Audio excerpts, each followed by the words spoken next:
நீங்கள் அனுப்புகிற ஒவ்வொரு மெசேஜும் என்ன செய்யப்படுது? படிக்கப்படுகிறது. ரொம்ப கேர்ஃபுல்லாக இருங்க. தேவையில்லாததை அனுப்பாதீங்க. அவங்களே சொல்கிறாங்க, முக்கியமான பாஸ்வேர்ட்ஸ் எல்லாம் ஃபோனில் என்ன செய்யாதீங்க, வைக்காதீங்க. பேங்க் அக்கௌண்ட்டை ஃபோனில் அவங்களே சொல்கிறாங்க. ஏன் அப்படின்னு கேட்டிங்கன்னு சொன்னால், முழுவதும் ஒரு சேஃப் இல்லாத இடம் தான் உங்கள் ஃபோன். உங்கள் ஃபோன் என்பது ஒரு சேஃப் இல்லாத இடம். அது உள்ளே நீங்கள் எல்லாத்தையும் வைக்கிறீங்க. தேவையில்லாது ஒரு சிலர்லாம் பார்த்தீங்கன்னா இந்த செல்ஃபின்னு ஒன்று வந்திருக்கு. இது அதை மாதிரி ஒரு என்ன செய்கிறது, என்ன சொல்கிறதுனே தெரில. அது அப்படி ஒன்று இருக்குது. ஒரு நாளைக்கு 100 தடவை கோணல் மானலாக ஃபோட்டோ எடுத்துக்கிட்டே இருக்குது. இப்படி எடுக்குது, அப்புறம் அதுக்கே பிடிக்கல டெலீட் பண்ணுது, திருப்பி இந்த பக்கம் வச்சு எடுக்குது, எடுத்து பார்க்குது. அதுவும் எதுக்கு அவ்வளோ எடுப்பிய ஃபோட்டோ? நான் ஸ்பிரிச்சுவலாகவே வசனத்தின் படியே சொல்கிறேன். செல்ஃபியெல்லாம் வந்து கடைசி காலத்தில் ஒரு விதமான உங்களை வந்து கர்த்தரை வந்து டைவர்ட் பண்ணுறது. தீமோத்தேயுவுக்கு எழுதும் போது பவுல் சொல்வார், 2 தீமோத்தேயு 3ஆம் அதிகாரம் 1-2 வசனங்கள் வாசிங்க பார்ப்போம். தீமோத்தேயுவுக்கு எழுதின 2வது நிருபம் 3ஆம் அதிகாரம் 1-2 வசனம். மேலும் கடைசி நாட்களில் கொடிய காலங்கள் வரும் என்று அறிவாயாக. நல்லா கவனிங்க, கொடிய காலங்கள் வரும் என்று. கடைசி நாட்களில் எப்பேற்பட்ட ப்ராஃபஸி எழுதுறார் பாருங்க. கடைசி நாட்களில் கொடிய காலங்கள் வரும் என்று அறிவாயாக. எப்படியெனில் மனுஷர்கள் தற்பிரியராயும். ஃபர்ஸ்ட் பாயிண்ட், மனுஷர்கள் என்னவா இருப்பாங்க? தற்பிரியம்னா என்ன? செல்ஃபி. நாமே தற்பிரியம். அப்படியே பார்க்குறது, இப்படி பார்க்குறது, அப்படி பார்க்குறது, எடுக்கிறது. அதாவது நீங்கள் ஃபோட்டோ எடுக்கிறத நான் தப்பாக சொல்லலை. எதுக்கு அவ்வளோ எடுக்கிறீங்க? இந்த ஃபோட்டோ ஃபோபியா இப்போ வந்து அப்படி ஆயிட்டுருக்கு. ஹோட்டலுக்கு போய் உக்காந்தோம்னா முந்தியெல்லாம் சாப்பாடு வந்தோடனே எல்லாம் சேர்ந்து ஜாமம் தானே பண்ணுவோம். இப்போ வந்த உடனே இப்படி எக்குது. ஜாம் பண்ணுறதே இல்லை. கையை வைக்க போனால் இருங்க, கையை வச்சிடாதீங்க.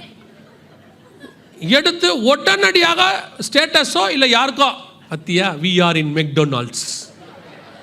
அவன் சாப்பாட்டுக்கு இல்லாமல் இருக்கான், வயிறு எறிகிறான், பாவமாக இருக்குது. இது சாப்பிட்டு வந்தோன்னா மம்மிகிட்ட சொல், மம்மி வயிறு ஒன்று மாதிரி, இது உன் வயிற்றுக்கு ஒரு பிரச்சனை இல்லை, அவன் வயிறு எரிஞ்சிட்டாங்க.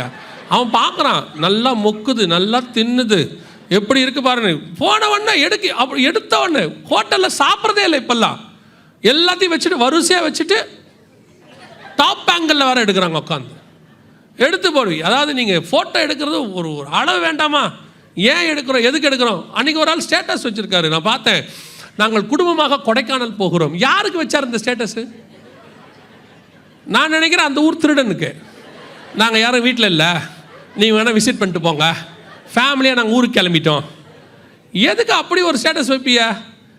மதர்ஸ் டே வருது, இவன் போடுறான், அம்மாவுக்கு என்னுடைய வாழ்த்துக்கள், அம்மாவுடைய ஃபோட்டோ போட்டு. அம்மா வீட்லேயே தான் இருக்குது. அந்த அம்மா கிட்ட ஸ்மார்ட் ஃபோனும் கிடையாது. இப்போ அந்த ஃபோட்டோவை அந்த அம்மா பார்க்க போதா? இல்லைன்னா அந்த அம்மா வந்து திருப்பி அதை பார்த்துட்டு லைக் போட்டு 3 அனுப்புவா போது? கூட இருக்கிற அம்மாவுக்கு வாழ்த்து சொல்ல முடியாது, ஹாப்பி மதர்ஸ் டேன்னு அம்மா ஃபோட்டோ போடு. எதுக்கு? எவ்வளோ அவன் ஃபோபியான்ற. அதாவது பார்க்க முடியாத அம்மா வெளிநாட்டில் இருக்குன்னா அதுக்கு ஏதோ அனுப்பி விட்டா பரவாயில்ல, அம்மா நான் உன்னை நேசிக்கிறேன். அவன் ஃபோனே பண்ணி கூப்பிட மாட்டான், சும்மா மதர்ஸ் டே அன்றைக்கி மட்டும் ஸ்டேட்டஸ் வைப்பான். இந்த உண்மையாக மதரை நேசிக்கிறவன் மதர்ஸ் டேவை பற்றி கவலையே படாமல். யோசிச்சு பாருங்கள், இந்த மதர்ஸ் டேலாம் ஏன் வந்துச்சுன்னா, அமெரிக்காவில் 16 வயசுலேயே வீட்டு விட்டு போயிடுவான். வெஸ்டர்ன் கண்ட்ரீஸில் அவன் வருஷத்துக்கு ஒரு தடவையாவது அம்மா அப்பாவை தேடணுன்றதுக்காக இந்த மதர்ஸ் டேன்னு வச்சு மதர்ஸ் டே அன்றைக்கி வருவான். 5 நிமிஷம் தான் இருப்பான். ஒரு பொக்கே மாதிரி ஒன்று கொடுத்துட்டு ஐ லவ் யூ மம்மி அப்படின்னு சொல்லிட்டு ஒரு முத்தம் கொடுத்துட்டு போயிடுவான். நம்ம தலையெழுத்து வாழ்ந்ததுலேருந்து சாவர வரைக்கும் அம்மா அப்பா கூட தானே இருக்கிறோம், இல்லையா? நம்ம அப்படி தானே இருக்கோம். ஆமாம், வந்த அம்மா திட்டுற வரைக்கும் நம்ம அம்மா நம்ம கூட தானே இருக்குது. புரிஞ்சாலும் சரி, புரியாவிட்டாலும் சரி, சரியா? ஆமாம் தானே? வந்த அம்மா திட்டுற வரைக்கும் பெத்த அம்மா கூட தானே இருக்குது. அப்புறம் என்ன மதர்ஸ் டே தனியாக கொண்டாடுறது? முழிச்சா அம்மா தான் முன்னாடி உட்காந்துருக்கு, தூங்க போகிறோமோ அம்மாவை பார்த்துட்டு தான் தூங்க போகிறோம். இதில் என்ன ஹாப்பி மதர்ஸ் டே? அதாவது மதர்ஸ் டே கொண்டாடுறது நான் குற்றமாக சொல்லலை, அது வந்த நோக்கம் வேறு. சரி, அப்படியே கொண்டாடுறீங்களே, கூட இருக்க அம்மா கிட்ட சொல்லாமல் கொண்டு போய் ஓல்டேஜ் ஹோமில் விட்டுட்டு ஹாப்பிஸ் மதர்ஸ் டேன்னு போடுறான். கவனிச்சுக்கொள்ளுங்க, இந்த கடைசி காலத்தில் உங்களுடைய சோஷியல் மீடியா மிக மோசமாக போயிட்டு. உங்களுக்கு எல்லாருக்கும் இன்னொரு வியாதி இருக்குது, அந்த வியாதியிலேருந்து வெளியே வந்துருங்க. ஃபார்வேர்ட் வியாதின்னு ஒன்று இருக்குது உங்களுக்கு. இன்றைக்கி எல்லாருக்கும் என்ன வியாதி இருக்குது? ஃபார்வேர்ட் வியாதி. எதை பார்த்தாலும் ஃபார்வேர்ட். அதுவும் ஏதாவது ஊழியக்காரங்களை பற்றி வந்தால் உடனே ஃபார்வேர்ட், இமிடியேட்டாக. அது உண்மையா பொய்யா, சரியாக இருக்குமா, அந்த காரியத்தில் சொல்லப்பட்டிருக்கிறது எந்த அளவுக்கு உண்மை, எதுவும் பார்க்குறது கிடையாது. இமிடியேட்டாக ஃபார்வேர்ட். ஒருத்தர் எனக்கு அப்படியே ஃபார்வேர்ட் பண்ணிட்டாரு. நான் அவரை ஃபோன் பண்ணி கேட்குறேன், பிரதர் இது என்ன அனுப்பியிருக்கீங்க, இது என்னது அப்படின்னு. நான் பார்க்கலையே. அவர் சொல்கிறார் என்கிட்ட, நான் பார்க்கலையே அப்படின்னாரு. அப்புறம் ஏன் ஃபார்வேர்ட் பண்ணீங்கன்னு. 3ஆம் உலக யுத்தம் போட்டிருந்துச்சு, உங்களுக்கு தேவைப்படுமே. அதில் அவன் என்ன போட்டிருக்கானே இல்லை. 3ஆம் உலக யுத்தம் நான் தான். இப்போ ரஷ்யா கூட கிடையாது, நடத்துறது என்னமோ நம்ம தான் முன்னின்று நடத்தி கொண்டிருக்கிற மாதிரி வந்துருச்சு. 3ஆம் உலகத்தை அந்த ஆளுக்கு தள்ளி விடு, பூமி எதிர்ச்சி அந்த ஆள்கிட்ட தள்ளி விடு, அங்கே கொஞ்சம் பேர் செத்து கொண்டிருக்க, அவன் தள்ளு முதல்ல அந்த ஆளுக்கு தள்ளு ஃபர்ஸ்ட். அநியாயமாக இருக்குது. வர வர நீங்கள் பண்ணுற சேட்டைகளும் பெருஞ்சேட்டையாக இருக்குது. கவனிச்சுக்கொள்ளுங்க. ஃபார்வேர்ட் பண்ணுறதுல ஒரு ப்ராப்ளம் இருக்குது. ஃபார்வேர்ட் பண்ணுறதுல பொய்யை நீங்கள் ஃபார்வேர்ட் பண்ணால் அதை பரப்புவதற்கு நீங்களும் உதவி செய்கிறீர்கள் என்று அர்த்தம். இங்கே வசனம் சொல்லுது, நாள்தோறும் பொய்யையும் கேட்டையும் வர்த்திக்க பண்ணுறீங்க. அந்த வர்த்திக்க பண்ணுற வேலையை யார் செய்கிறது? நீங்களும் செய்கிறீங்க. உண்மை அல்லாத விஷயத்தை ஃபார்வேர்ட் பண்ணுவதுக்கு உங்களுக்கு அதிகாரம் கிடையாது. நீங்கள் அப்படி பண்ணீங்கன்னா அந்த பொய்க்காரனுக்கு நீங்களும் துணை போகிறீங்கன்னு அர்த்தம்.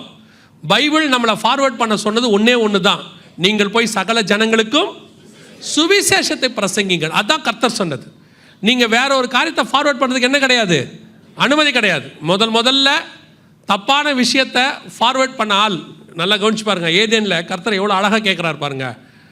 இந்த பழத்தை சாப்பிட்ட உடனே கர்த்தர் கேட்பாரு, ஏன் நீ எங்கே ஆதாமே, நீ எங்கே இருக்கிறாய்? அவன் சொல்கிறான், நான் நிர்வாணியாக இருக்கிறேன். கர்த்தர் அடுத்த கேள்வி, நீ நிர்வாணி என்று உனக்கு அறிவித்தவன் யார்? இதுதான் ஃபஸ்ட்டு மெசேஜ். எவனோ ஒருத்தன் உனக்கு நிர்வாணின்னு வந்து சொல்லிட்டான். அடுத்து நோவா கூடாரத்துக்குள் படுத்திருக்கிறார். காம் போய் தன் சகோதரனிடத்தில் அறிவித்தான். சகோதரர்கள் பின்புறமாய் வந்து வஸ்திரத்தை போட்டு மூடினார்கள். அந்த மெசேஜை ஃபார்வேர்ட் பண்ணால அவனுடைய பிள்ளைகள் சபிக்கப்பட்டது. அந்த மெசேஜை மூடினால அவனுடைய பிள்ளைகள் ஆசீர்வதிக்கப்பட்டது. ஃபார்வேர்டு எதை பண்ணணும் எதை பண்ணக்கூடாதுன்னு உங்களுக்கு தெரியணும். உங்களை ஃபார்வேர்ட் பண்ண வேணான்னு சொல்லலை, நல்ல விஷயத்தை ஃபார்வேர்ட் பண்ணுங்கள். ஒரு ஆளை பற்றி தப்பாக ஃபார்வேர்ட் பண்ணி உங்களுக்கு அதனால் என்ன பிரயோஜனம்? ஒரு பிரயோஜனம் இல்லை. அதுக்கு பதிலாக கிறிஸ்துவை பற்றி ஃபார்வேர்ட் பண்ணுங்கள், சுவிசேஷம் ஃபார்வேர்ட் பண்ணுங்கள். ஒரு வேளை ஒருத்தன் அதில் ரட்சிக்கப்பட்டால் அதை உங்கள் கணக்கிலே கர்த்தர் பரலோகத்தில் வைத்துக் கொள்வார். நீங்கள் எத்தனை பேர் காலையில் வசனம் அனுப்புகிறீங்க, அவன் பார்க்குறானோ இல்லையோ, ஆனால் அனுப்புகிறீங்க தெரியுமா? அது யாரோ ஒருத்தருக்கு பேசும், யாரோ ஒருத்தரோடு கூட இடைப்படும். ஒரு சில நேரத்தில் அப்படி அனுப்புகிற மெசேஜ் எனக்கு வந்து பல நேரத்தில் எங்கூட பேசியிருக்கு. உடனே உங்கள் நம்பர் கொடுங்க பிரதர், நான் அனுப்புகிறேன்னு தயவு செஞ்சு அனுப்பிடாதீங்க. ஏற்கனவே நான் இன்பாக்ஸு ஃபுல்லாக உட்காந்துருக்கேன். நான் சொல்கிறேன். சில ஆட்களுக்கு அது ஒரு பழக்கம் இருக்குது, ஃபார்வர்ட் பண்ணுறது. ரொம்ப கேர்ஃபுல்லாக இருந்து கொள்ளுங்க. பொய்யையும் கேட்டையும் வர்த்திக்க பண்ணுற காலம் இது. டிவியாக இருக்கட்டும், எது வேணா இருக்கட்டும், பாதிக்கு மேலே பொய் அவங்க சொல்கிறது. அப்புறம் அதை மறந்துட்டு அவனே நாளைக்கு வேற மாதிரி பேசுகிறான்.